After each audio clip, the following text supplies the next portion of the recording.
Добро вечер и поздрав до сите кои што во моментов ја следите емисијата Фактор среќа на телевизија Алфа, поддржана од Државна лотарија. Ова ново издание во првата сабота од месец декември, ден кога нашата денешна гостинка го прославува својот 44-ти роден ден. Таа е извонреден вокал, одличен виолинист, свири пијано, гитара, бас гитара, одлично игра шах, а омилено превозно средство е низиниот мотор. Моја, а во исто време и ваша гостинка денес во Фактор среќа, Андријана Јаневска. Здраво и добре ни дојде во Фактор среќа. Здраво, Ирена, ти благодарам за убавата најава. И ова е малку од сето она што може да се каже за тебе, Андријана, затоа што навистина си една од оние естрадни уметници што се толку сестрани и толку раскошни во својот талент, што навистина човек треба да се замисли како да те најави и што да каже за тебе, а од друга страна па си толку спонтана, скромна и омилена не само меѓу луѓето, туку и меѓу твоите соработници и меѓу колегите, што е една голема реткост и убавина секако. Благодарам уште еднаш, благодарам. Што е среќата за тебе, Андријана? Како ти ја дефинираш и кои се работите кои што тебе те прават среќни? Па среќата може да дефинирам како чувство на внатрешен мир и хармонија со себе си пред се, а потоа и со надворешниот свет околу нас. Инаку, со самото тоа што сме се родиле, сметам дека е среќа и сме срекни. Тоа многу повеќе би можеле да го објаснат некои математичари и физичари, меѓутоа, веројатноста токму ние да се родиме со баш ова наше тело и со оваа наша душа, за разлика од нашите браќа и сестри, е навистина многу мала и заради тоа треба да се сметаме за многу срекни што воопшто сме се родиле. И заради тоа јас на секој ден навистина гледам со благодарност и гледам да уживам во малите нешта кои што за мене навистина ја носат среќата. Значи, гледам дека повеќето луѓе се претежно материјално ориентирани, нели? И генерално сметаат дека тоа, нели, ја носи среќата, меѓутоа јас сметам дека до одреден момент да, треба секако да бидеме на некој начин ете финансиски независни, меѓутоа сепак тоа не е крајната цел. Како што кажав на самиот почеток, да ни биде мирна душата, а за да ни биде мирна душата мораме да едноставно шириме љубов, да ги сакаме луѓето околу нас и самите себе си. Кои се работите што во секојдневието те прават среќни? Имаш ли некои секојдневни среќни ритуали, работи без кои што не можеш да си го замислиш денот и кои што уживаш да ги правиш? Да, значи, пред се мојот ден не е монотон. И тоа веднаш ме прави среќна, бидејќи таков е и мојот карактер. Бргу ми се досадуваат работите и сакам да правам нови и нови работи. И заради тоа и темпото на живот ми е такво. И многу ми да ме прашуваат како успевам толку работи да правам, меѓутоа токму, како да кажам, контрадикторно е малце, меѓутоа токму тоа ми дозволува да правам повеќе работи.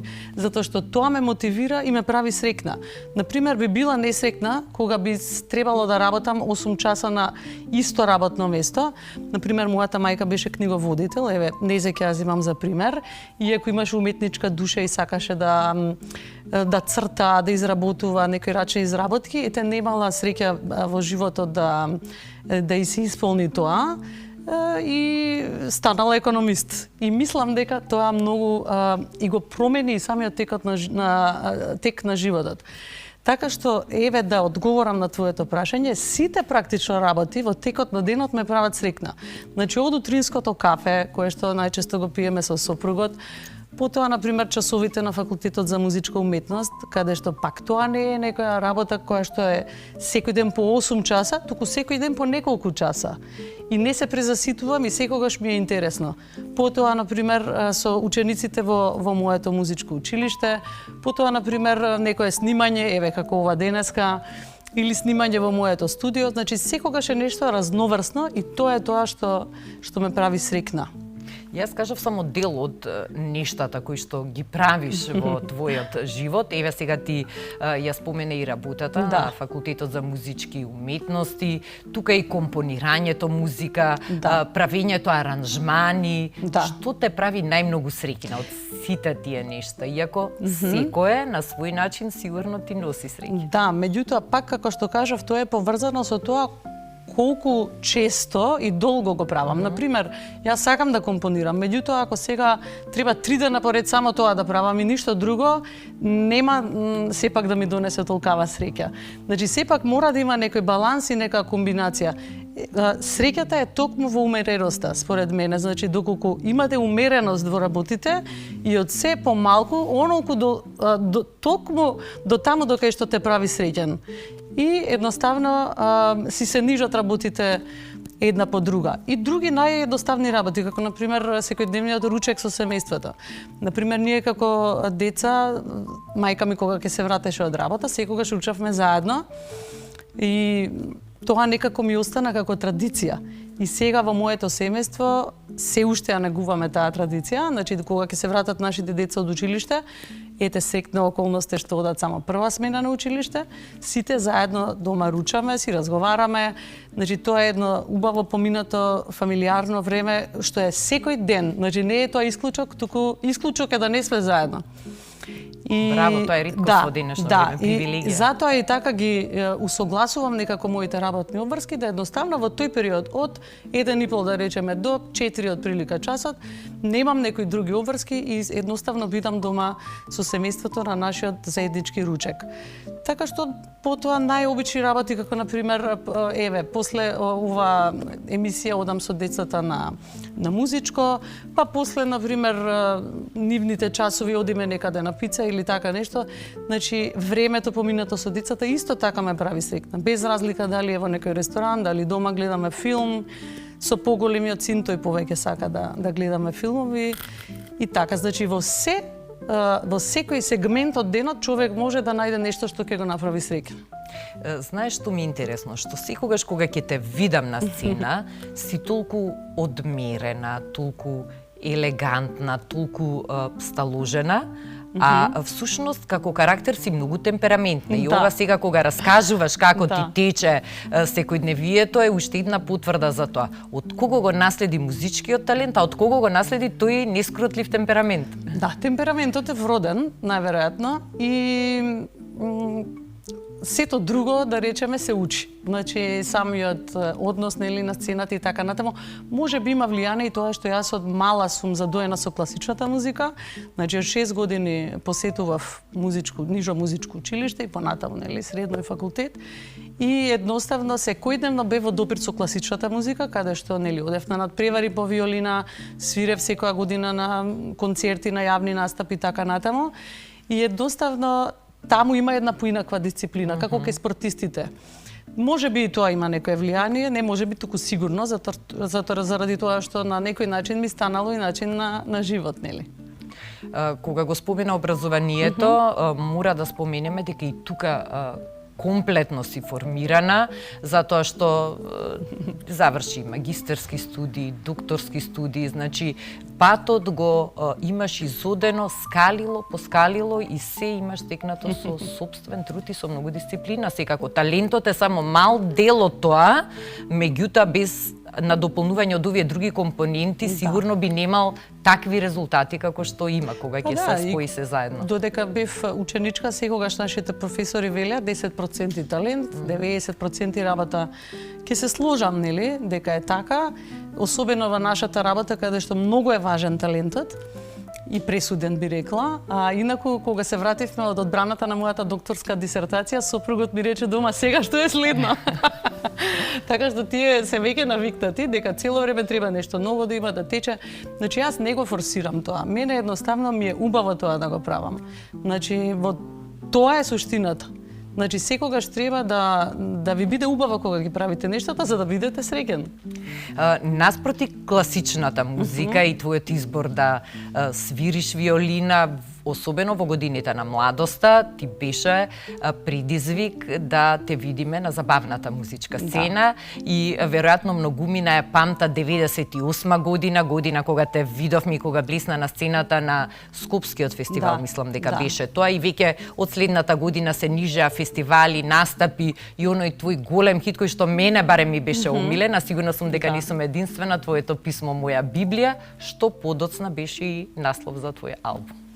Да, навистина, јас некако тие работи се надополнуваа едно со друго, значи јас од секогаш сакав да компонирам и за време на моето музичко образование и нижо пред се образование, значи на 10-11 години, бидејќи дома немавме пијано, секој слободен момент го користев во музичкото училиште за да посвирам малку. И всушност на 11 години ја направи првата композиција. Па да, тогаш почнав да практично тогаш почнав да ја создавам хармонијата, значи како еден посебен сегмент во музиката и да гледам што се може всушност музиката да понуди.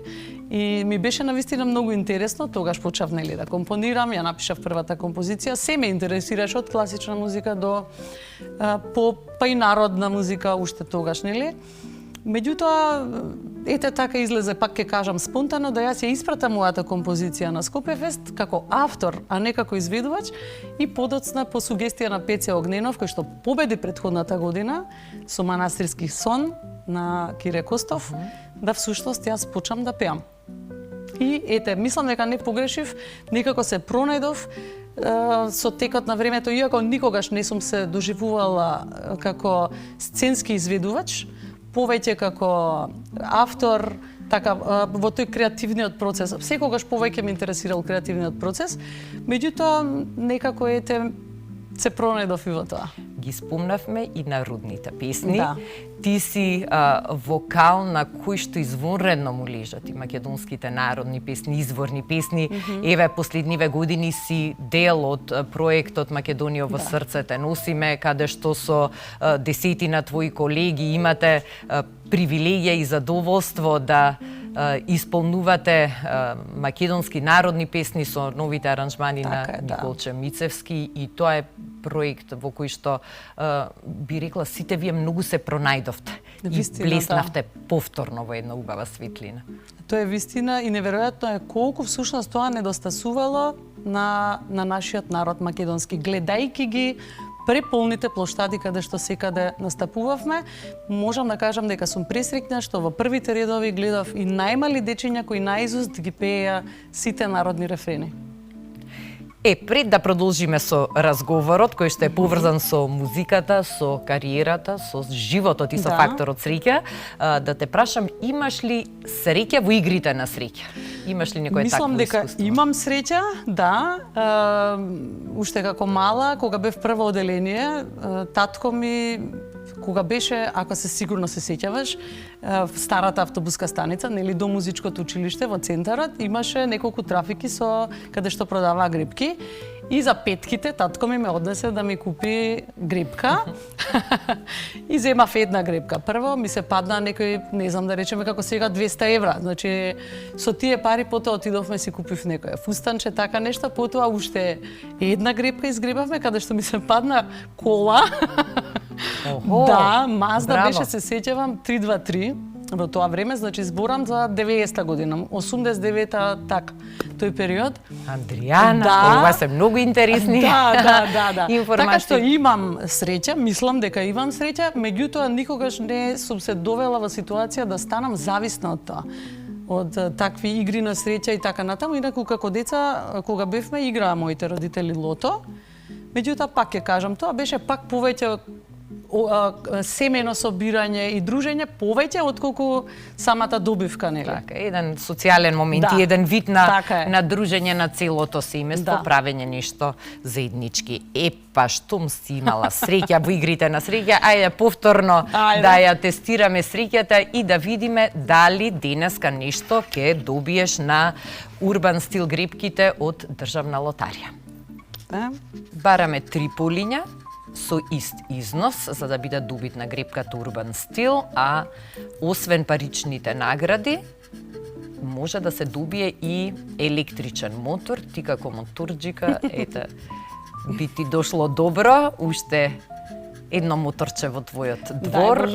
Овој пат еколошко, тивко, бесшумно, економично. Епа ништо, повеќе среќа следниот пат, ај уште последното. Ајде, чекај, имаме уште шанси за добивка. Не, сепак ништо. Сите по 2000.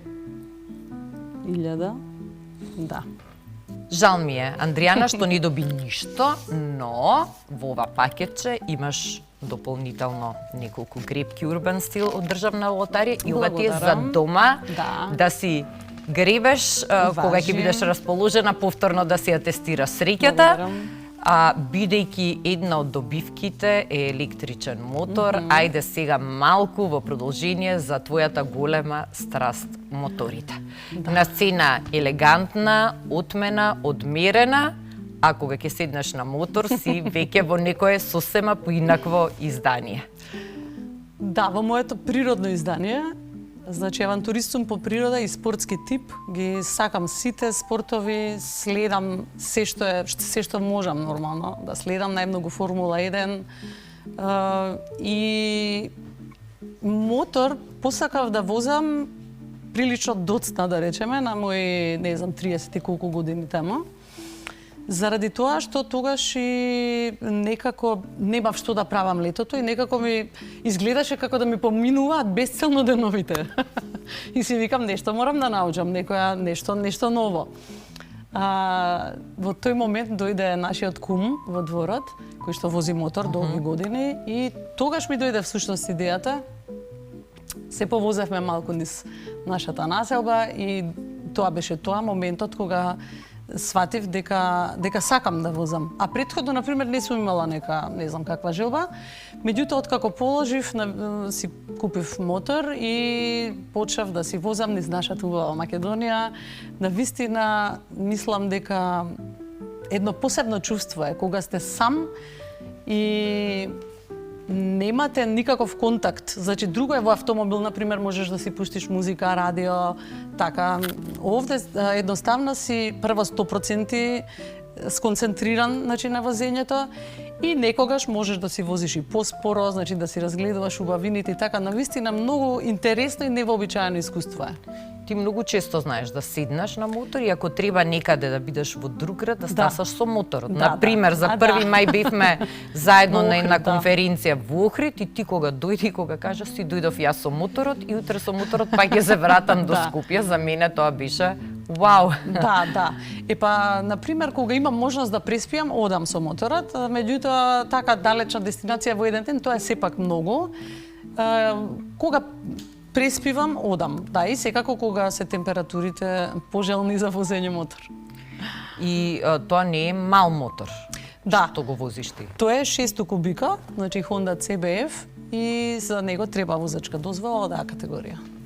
Секоја чест, една си од ретките што ја има таа храброст и таа желба за брзина, за контрола на моторот, за адреналинот што сигурно се чувствува во тие моменти и веројатно многумина се чудат кога ќе те видат на некој семафор, ако се свртат и ако те познаат под кацигата, ова е Андријана Јанев. Не се случило до сега, искрена да видам, а и носам секогаш заштитна опрема и баш и не се забележувам.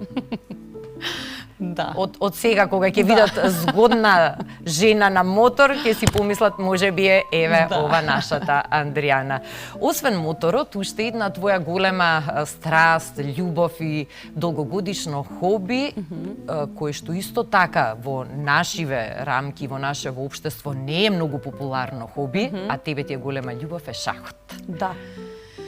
Почнав шах да играм многу мала, значи дедо ми ме научи на првите потези, меѓутоа за жал кај нас во тоа време немаше шаховска школа. И неколку пати на татко ми му кажав, меѓутоа немаше каде да ме однесе. Еднаш бевме само во градскиот трговски центар, каде што таму во еден дел од центарот играа шах, меѓутоа сепак тоа беше рекреативно играње.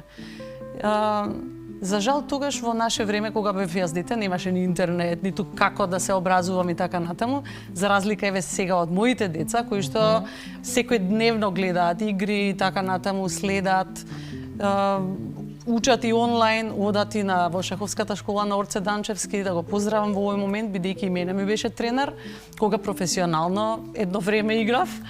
Тоа беше, значи, пред да се родат моите деца, бидејќи шахот како и музиката, како и спортот, навистина бара континуитет во вежбањето и верувајте, по неколку часа на ден треба да се вежба, ако сакате, нели, да постигнете некое високо професионално ниво. Така што Јас во животот секогаш си поставувам приоритети и веројатно тоа е еден клуч, да речеме, за работите да ги завршувам.